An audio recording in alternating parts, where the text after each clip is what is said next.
भगवान शिव की यह 5 ज्ञान की बातें जो कोई मनुष्य सुन लेता है उसे गड़ा हुआ धन मिल जाता है और कभी भी भूखे मरने की नौबत नहीं आती है, न कभी उसके घर वालों को विपत्ति का सामना करना पड़ता है। मित्रों, एक बार की बात है, भगवान भोले बाबा और माता पार्वती एक ही साथ में कैलाश पर्वत पर बैठे हुए थे।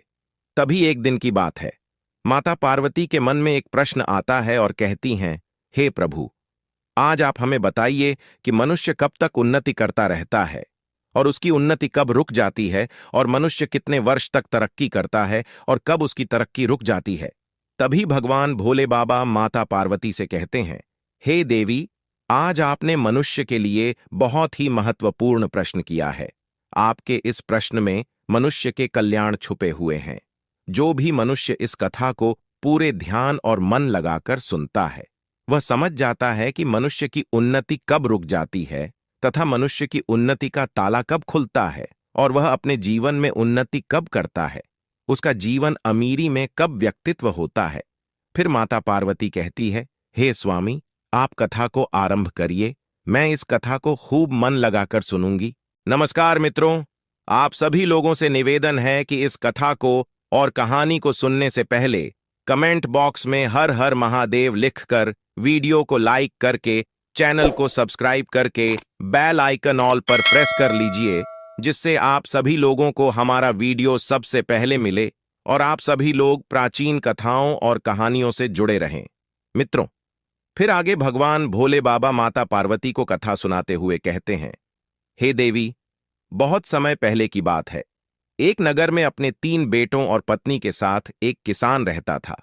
किसान अपने तीनों बेटों से बड़ा प्रेम करता था। वह हमेशा एक दूसरे की बात मानती थी। किसान के तीनों बेटों की शादी पहले ही हो चुकी थी। उसका पूरा परिवार एक साथ सुखपूर्वक रहता था। एक दिन किसान की पत्नी ने अपने बेटों से कहा, बेटा, यह जमीन और जंगल तुम्हारे पिता के बड़े परिश्रम का फल है। बड़ी मेहनत करके तुम्हारे पिता ने इतने पशु खरीदे थे और इतना बड़ा घर बनाया है जिसमें सारा परिवार सुख से रह रहा है। आगे भगवान भोले बाबा माता पार्वती को कथा सुनाते हुए कहते हैं, हे देवी, किसान का छोटा बेटा मोहन अपने पिता की तरह खूब मेहनती था। वह हमेशा खेतीबाड़ी के काम में लगा रहता था। उसे खेती करना बहुत अच्छा लगता था। वो पूरे पूरे दिन कड़ी धूप में खेतों में मेहनत करता था। खेतों को हाल से जोतना और बोना, फसल को काटना और कटवाना, उसके बाद अनाज को संचित करके रखना और बाजार में बेचना, ये सब काम किसान का छोटा बेटा मोहन करता था। वहीं किसान के 2 बड़े बेटे भी काफी पढ़े लिखे थे। उनमें एक का नाम था जीवन, दूसरे का नाम था गगन। इन दोनों ने भी अपने अपने मनपसंद के काम ढूंढ रखे थे। बड़ा बेटा जीवन भर व्यापार किया करता था और गगन बुद्धि में बहुत तेज था, इसलिए वह ज्योतिष का काम करता था। दोनों अपनी मेहनत से, अपनी अपनी बुद्धि से खूब धन कमाते थे। उनके परिवार के बीच किसी भी चीज का अभाव नहीं था। तीनों भाई अपने अपने रास्ते चलकर खूब धन कमा रहे थे। किसान जानता था कि जब तक उसके तीनों बेटे इकट्ठे हैं, तब तक वह हर तरह के सुख से संपन्न होते रहेंगे। जिस दिन यह तीनों अलग अलग हो जाएंगे, उस दिन से इनकी अवनति होने लगेगी। किसान भी एक दिन बीमार हो जाता है। किसान ने अपनी पत्नी से कहा कि हे प्रिय, मेरा अंत समय अब बहुत नजदीक आ गया है। मेरे जाने के बाद मेरी सारी दौलत, मेरी सारी जायजा का बंटवारा मत होने देना। मेरे तीनों बेटे मेरी दौलत को इकट्ठे होकर भोगते रहे। बस तुम मुझे एक वचन दो, बच्चों के बीच में कभी जमीन जायदाद का बंटवारा ना हो। मैं यही चाहता हूं कि हमारे तीनों बच्चे जीवन भर मिलजुल कर रहे, किसी के बीच में कोई भेदभाव ना हो, क्योंकि जिस घर की एकता भंग हो जाती है, वो घर पूरी तरह बिखर जाता है। मित्रों, फिर आगे भगवान भोले बाबा माता पार्वती को कथा सुनाते हुए कहते हैं, हे देवी, इस प्रकार वो किसान की पत्नी उस किसान को वचन देती है कि मैं बच्चों को कभी अलग अलग नहीं होने दूंगी। समय धीरे धीरे गुजरता गया।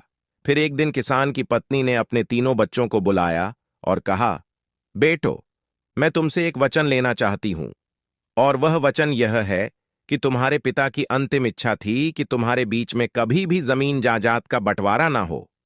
तुम तीनों भाई और बहुएं हमेशा आपस में मिलजुल कर अपना जीवन यापन करो। क्योंकि जिस घर की एकता टूट जाती है वह घर कभी भी उन्नत नहीं कर पाता है। वही किसान की पत्नी की बात को सुनकर के वे तीनों बेटे कहते हैं, मां, आप जैसा चाहती हो, पिताजी की जैसी इच्छा थी, हम उनकी इच्छा के विरुद्ध कभी नहीं जाएंगे और तीनों भाई हमेशा प्रेम से रहेंगे। फिर अपने बेटों की बात को सुनकर के वो बुढ़िया मां बहुत खुश हो जाती है। मित्रों, जो सबसे बड़ा बेटा था, जिसका नाम जीवन था, वो ज्योतिष में बहुत निपुण था, इसलिए आसपास के लोग जीवन से कई मामलों में राय लेने आते थे। साथ ही साथ इसके बदले में उसे ठीक ठाक पैसे भी मिल जाते थे। इस काम से जीवन का गुजारा अच्छे तरीका से चल रहा था। वही दूसरा बेटा, जिसका नाम गगन था, वह भी एक बड़ा व्यापारी था। उसकी भी कमाई ठीक ठाक हो जाती थी। भाई, सबसे बड़ी मुश्किल यह थी कि किसान का जो सबसे छोटा बेटा था, जिसका नाम मोहन था, वो कड़ी मशक्कत करता था। दिन भर मेहनत करता था, सुबह से लेकर शाम तक खेतों में लगा रहता था। फिर भी उतनी कमाई नहीं कर पाता था जितनी कमाई उसके दोनों बड़े भाई करते थे। समय धीरे धीरे गुजरता गया। किसान के दोनों बड़े बेटे जो ठीक ठाक कमाई करते थे, वह अपने पिता को दिया हुआ वचन भूल जाते हैं और अपनी पत्नियों के साथ में ऐसो आनंद की जिंदगी व्यतीत करने लगते हैं। वहीं जब किसान के दो बड़े बेटों की बहुएं बड़े ही ऐसो आराम का जीवन जीती है और जो सबसे छोटा बेटा था, उसकी पत्नी घर पर कमाई करती रहती है। उसे घूमने के लिए नहीं मिलता, उसे शौक करने के लिए नहीं मिलता है। जब वह अपने बड़े जेठ और अपनी जेठानियों को देखती है तो उसका हृदय दुखी हो जाता है कि हम तो पिता के वचनों का पालन आज भी कर रहे हैं, लेकिन हमारे बड़े दोनों जेठ और दोनों जेठानी ऐसो आराम का जीवन जी रहे हैं। मित्रों, फिर आगे भगवान भोलेनाथ माता पार्वती से कहते हैं, हे देवी, किसान का सबसे छोटा बेटा मोहन और उसकी पत्नी एक दिन जब बहुत ज्यादा दुखी हो गए तो मोहन की पत्नी ने अपने पति से कहा, अजी सुनते हो, मेरे भाई के यहां से चिट्ठी आई है। उसने हमें अपने घर पर बुलाया है, हमारे और आपके लिए निमंत्रण भेजा है। कुछ दिनों पहले हमारे भाई ने अपना घर बनाया है, उसमें गृह प्रवेश होना है। वह चाहता है कि हम दोनों कुछ दिन के लिए उनके पास जाए। अपनी पत्नी की बात सुनकर कि किसान का छोटा लड़का कहता है, देखो भाग्यवान, खेती में बहुत काम करना पड़ता है। मेरे पास में इतना समय नहीं है कि मैं तुम्हारे साथ में तुम्हारे मायके जा सकूं। यदि मैं तुम्हारे साथ तुम्हारे मायके चलूंगा तो खेती का काम खराब हो जाएगा। मोहन की बात सुनकर उसकी पत्नी गुस्से में कहती है, ठीक है, हम जीवन भर इसी घर में पड़े रहेंगे, हमारे मन की कोई इच्छा पूरी नहीं होगी। पत्नी को गुस्से में देख करके किसान का छोटा लड़का कहता है, ठीक है, मैं ऐसा करता हूं कि तुम्हारे जाने का इंतजाम कर देता हूं, पर मैं नहीं जाऊंगा। उसकी पत्नी कहने लगी, यदि हम दोनों नहीं जाएंगे तो फिर कोई नहीं जाएगा। मित्रों, पत्नी की बात को सुनकर के मोहन कहता है, ठीक है भाग्यवान, जैसी तुम्हारी मर्जी, जाना है तो जाओ, वरना मत जाओ। मित्रों, फिर आगे भगवान भोले बाबा माता पार्वती से कहते हैं, हे देवी, किसान के सबसे छोटे बेटे की बहू अपने दोनों बड़े जेठ और जेठानी ऐसो आराम देखकर पहले से चिड़ी हुई थी। वह अपने पति मोहन से कहने लगी, अजी क्या हमने ही घर का सब काम करने का ठेका ले रखा है? घर का और खेती का काम हम दोनों को करना पड़ता है और आपके दोनों बड़े भाई आपकी भाभियों के साथ में खूब मौज मस्ती करते हैं, खूब खुशहाल भरा जीवन जी रहे हैं। वे सब अपना अपना कर रहे हैं, हमारी किसी को कोई परवाह नहीं है। वह तो दोनों बाहर रह करके मौज मस्ती का जीवन जी रहे हैं और हम दोनों को घर का और खेती का सारा काम करना पड़ता है। वह तो अपनी पत्नियों के साथ में चारों ओर घूमने चले जाते हैं और मैं हमेशा इस घर में पड़ी रहती हूं। आप बताओ, क्या यह अन्याय नहीं है? फिर तो अपनी पत्नी की ऐसी बातों को सुनकर के मोहन की नींद खुल गई। उसकी पत्नी आगे कहने लगी, अब तुम मेरी एक बात ध्यान से और कान खोलकर सुन लो। जायदाद के बंटवारे की घर में बात चलाइए ताकि हम लोग अलग रह सके। यदि हम लोग अलग रहेंगे तो हमको भी अपने लिए घूमने के लिए कुछ समय मिल जाएगा। मित्रों, इस प्रकार अपनी पत्नी की बात सुनकर के मोहन को लगा कि उसकी पत्नी ठीक कह रही है। मेरा काम मेरे भाई की काम से ज्यादा महत्वपूर्ण है। मेरी वजह से वो दोनों इतने आराम से जीवन जीते हैं और मैं और मेरी पत्नी नौकरों की तरह इस घर में लगे रहते हैं। मित्रों, एक दिन की बात है, सभी भाई घर में ही थे और उसकी मां भी थी। तो किसान के सबसे छोटे लड़के ने वहां पर जाकर अपनी मां और भाइयों से कहा कि हे मां, अब मुझे जायदाद में अलग हिस्सा मिलना चाहिए। अब मैं शामिल में नहीं रहूंगा। अपने सबसे छोटे बेटे की बात को सुन करके मां को बड़ा धक्का सा लगा। उसने कहा, बेटे, यह तुम क्या कह रहे हो? तुम्हारे पिता चाहते थे कि तुम सब मिलजुल कर एक होकर रहो। अलग में क्या रखा है? छोटा बेटा कहने लगा, मां, नहीं, अब मैं शामिल नहीं रह सकता। मोहन के ज्यादा जोर देने पर उसके दोनों बड़े भाइयों ने भी हामी भर दी और कहा, ठीक है, यदि तुम्हारी ऐसी इच्छा है तो जायदाद का बंटवारा कर लो मित्रों। अब तो जमीन जायदाद के सभी कागज ले आए जिनके आधार पर बंटवारा होना था। बंटवारे की पूरी तैयारी हो चुकी थी। बंटवारा होने से पहले किसान की पत्नी अपने तीनों बेटों से कहती है कि बंटवारा बाद में होगा। हमारे घर की एक परंपरा है, कोई भी कार्य करने से पहले सबसे पहले हम भगवान शिव जी के दर्शन करने जरूर जाते हैं। चलो, पहले भगवान शिव जी के दर्शन करने चलते हैं, उसके बाद में तुम तीनों का बंटवारा कर देंगे। अपनी मां की बात को सुनकर के तीनों बेटे तैयार हो जाते हैं। अगले दिन सभी बेटे अपनी पत्नी और मां के साथ में यात्रा पर निकल पड़ते हैं। चलते चलते वे काशी पहुंच गए। मंदिर में पहुंचने के बाद में जब सभी भाई वापस लौट रहे थे तो उनकी मां ने कहा, बच्चों, मैं बहुत थक गई हूं और बहुत तेज भूख भी लगी है। आप भी भूखे होंगे, बहुओं को भी भूख लग रही होगी। चलो, एक काम करते हैं, किसी ठीक स्थान पर बैठ करके कुछ खा पी लेती है।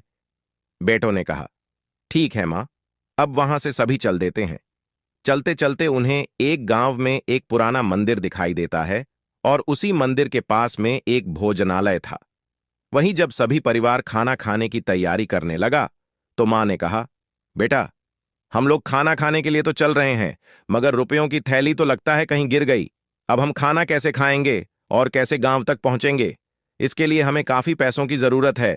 यदि हमारे पास पैसा नहीं होगा तो ना हम घर पर पहुंच पाएंगे और ना हमारा पेट भर पाएगा। अब तो एक ही उपाय है कि मैं इन बहुओं के साथ में इसी मंदिर में रुकती हूं। तुम तीनों भाई कहीं जाकर पैसों का प्रबंध करके लाइए, कोई काम ढूंढ लो।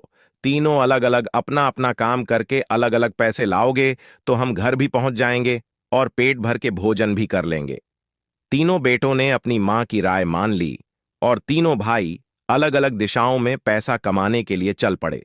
चलते चलते किसान का छोटा बेटा मोहन एक ऐसे स्थान पर पहुंच गया जहां कुछ लोग इकट्ठे होकर के किसी गंभीर बात पर चर्चा कर रहे थे।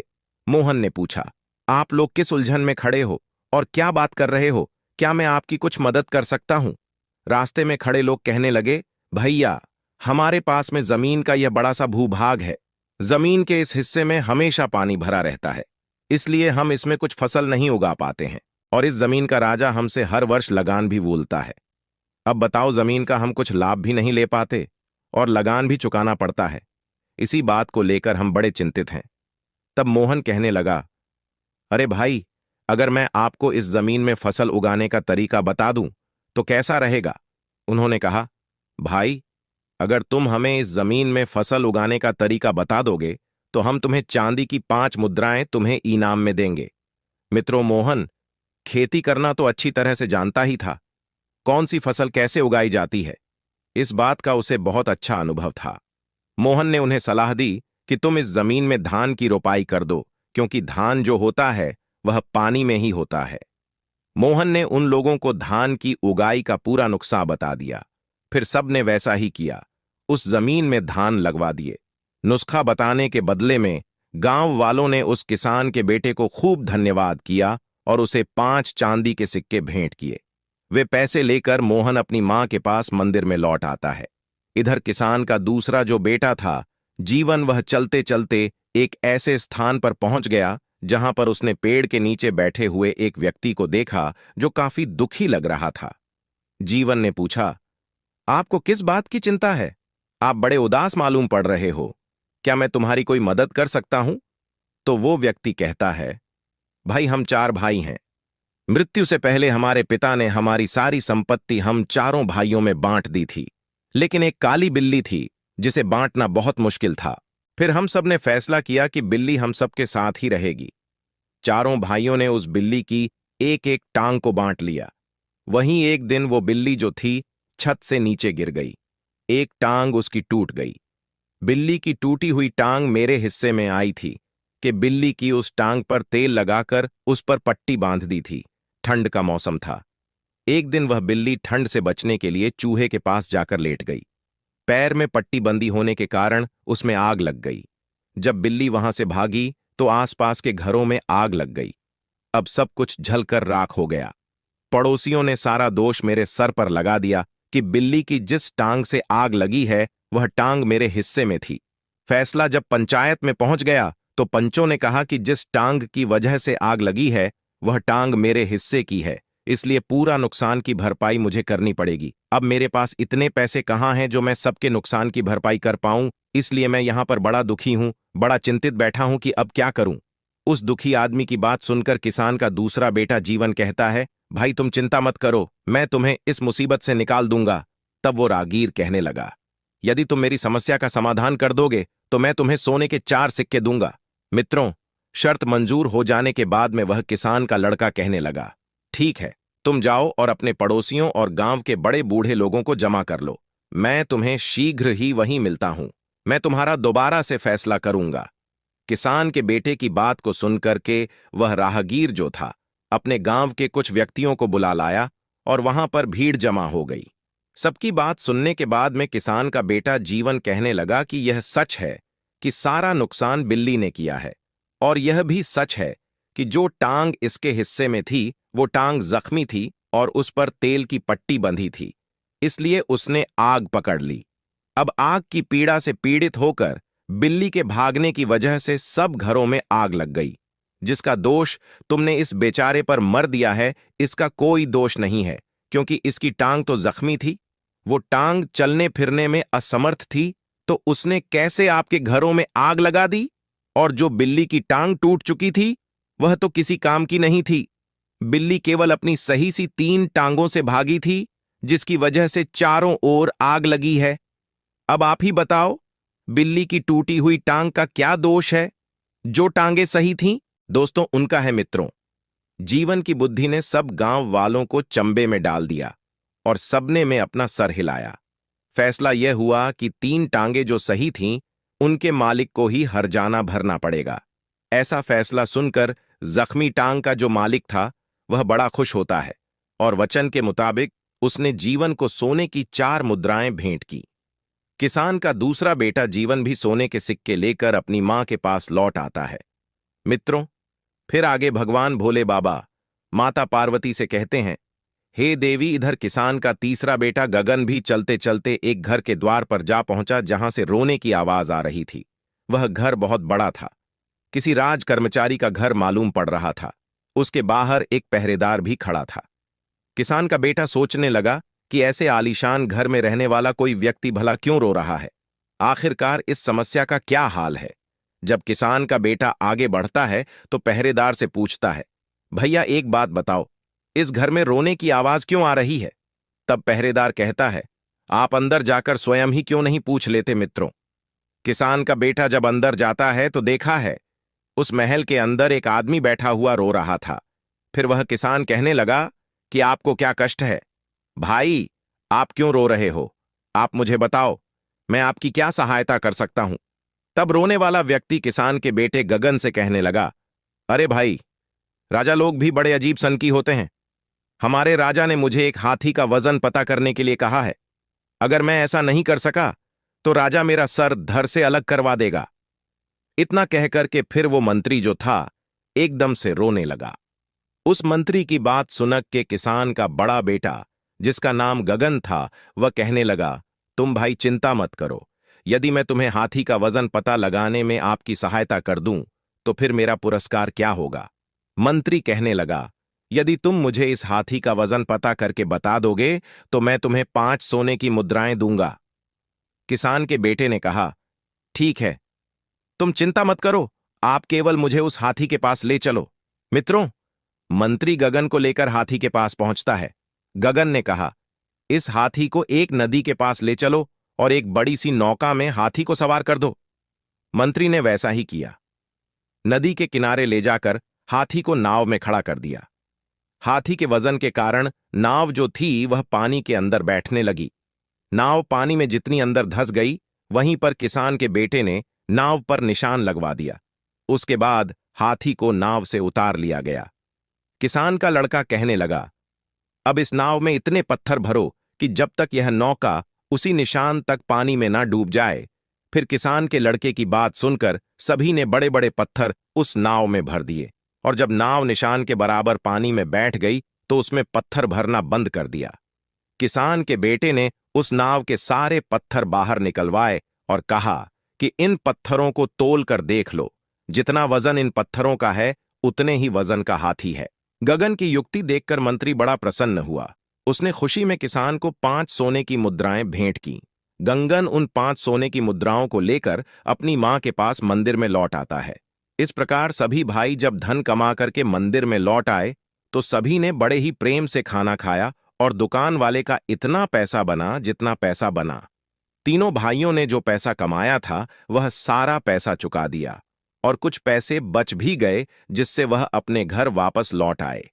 किसान की पत्नी अपने बच्चों और बहुओं के साथ में घर वापस आई तो उसने रुपयों वाली थैली एकदम से निकाल करके अपने बेटों के आगे रख दी और कहा, बेटो, मैंने जानबूझ करके इस थैली को छुपा लिया था ताकि मैं तुम्हें समझा सकूं कि एकता में कितनी शक्ति होती है, क्योंकि तुम तीनों भाइयों ने मिलकर के जो भी धन कमाया था उस धन को इकट्ठा करके ही हम लोगों को खाना मिला, और बचे हुए पैसों से हम अपने घर आ सके हैं। यदि तीनों भाई मिलकर के एक जगह कमाई एकत्रित नहीं करते तो आज हम पेट भर के ना तो खा पाते और ना ही घर वापस लौट पाते। इसलिए हमेशा ध्यान रखना, जब तक झाड़ू बंधी है तब तक ही उससे सफाई हो सकती है। जब उसकी सीख बिखर जाती है तो फिर झाड़ू किसी काम की नहीं रहती। किसान की पत्नी समझाने लगी, बेटा, इस प्रकार जब तक तुम तीनों के अंदर एकता का भाव रहेगा तब तक इस घर की उन्नति होती रहेगी, और जिस दिन बंटवारा हो जाएगा उस दिन इस घर की उन्नति रुक जाएगी। इसीलिए तुम्हारे पिताजी ने मरने से पहले मुझसे वचन लिया था कि मैं तीनों बच्चों के अंदर कभी बंटवारा ना होने दूंगी। मित्रों, फिर आगे भगवान भोले बाबा माता पार्वती को कथा सुनाते हुए कहते हैं, हे देवी, इस प्रकार किसान की पत्नी की बातों को सुनकर कि किसान के तीनों बेटे एक दूसरे के गले लग जाते हैं और भविष्य में कभी भी अलग ना होने का वचन देते हैं। तीनों बहुओं ने भी संकल्प लिया कि हम तीनों सगी बहनों की तरह मिलजुल कर इकट्ठी रहेंगी। तीनों भाई जो कमाएंगे उसको एक जगह एकत्रित करेंगे और फिर एक साथ बैठ करके निर्णय लेंगे कि हमें क्या काम करना चाहिए। किसी के साथ में कोई भेदभाव नहीं किया जाएगा।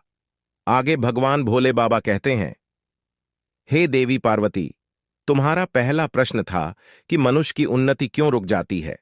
तो इसका कारण हम लोग अपनी आजादी के कारण अपनी ताकत को, अपनी शक्ति को, अपनी संपत्ति को अलग अलग हिस्सों में बांट लेती है, तो हमारी उन्नति थम जाती है। घर की बहुएं अपनी आजादी के चक्कर में मुझे घर में ज्यादा काम ना करना पड़े, इसलिए अपने पतियों पर दबाव बनाकर घर वालों से अलग कर देती है। नतीजा यह होता है कि उनकी उन्नति रुक जाती है। भाई भाइयों के बंटवारे को रोकने में माँ बाप का बड़ा योगदान होता। यदि माँ बाप इस बुद्धिमान माँ की तरह अपने बच्चों में संस्कार डाले कि चाहे कोई कम काम करे, चाहे कोई कम कमाए, चाहे कोई ज्यादा कमाए, सभी भाई अपनी अपनी कमाई एक जगह इकट्ठी करेंगे और जो भी करना है सभी बैठकर एक निर्णय लेंगे। सभी बहुओं को एक बराबर जीने की स्वतंत्रता मिलेगी। यदि घर में ऐसा होगा तो इस बुद्धिमान माँ के बच्चों की तरह घर में कभी बंटवारा नहीं होगा। इससे भाइयों के बीच में फूट पैदा होती है। नंबर 5, यदि आप या आपका भाई किसी के द्वारा ठगे गए हो या किसी ने धोखा दिया हो तो यह बात सभी भाइयों को अपने तक ही रखनी चाहिए। अपनी ही ठगी का जिक्र करने का मतलब है कि आप अपना मखौल खुद ही उड़वाना चाहते हैं। यदि आप ऐसा करेंगे तो लोग आपको मूर्ख समझेंगे। इसलिए कभी भी किसी भाई को ऐसा नहीं करना चाहिए। यदि आपके भाई को किसी ने कभी धोखा दे दिया है तो कभी भी परिवार की बातें दूसरों के सामने जाहिर ना करें। इससे भाइयों के बीच में फूट पैदा होती है। मित्रों, फिर आगे भगवान भोले बाबा माता पार्वती से कहते हैं, हे देवी, तुम्हारा दूसरा प्रश्न था कि मनुष्य की उन्नति कब नहीं होती है। इसका उत्तर है आपस की फूट। आपस के विचारों में तालमेल ना होना और अलग अलग दिशाओं में अलग अलग समय में काम करना, अपनों से बैर बांधे रहना, ये सब घर की ना उन्नति होने का कारण होती है। इस प्रकार से भगवान भोले बाबा ने माता पार्वती को बताया है कि मनुष्य की उन्नति कब रुक जाती है और उनकी उन्नति कैसे होती है। दोस्तों, अगर ये कहानी आप लोगों को पसंद आई हो तो कमेंट बॉक्स में हर हर महादेव लिख करके, वीडियो को लाइक करके, चैनल को सब्सक्राइब करके बेल आइकन ऑल पर प्रेस कर लीजिए, जिससे आप सभी लोगों को प्राचीन कथाएं और कहानियां सबसे पहले प्राप्त हो सके। मित्रों, वीडियो को पूरा देखने के लिए आप सभी लोगों का धन्यवाद।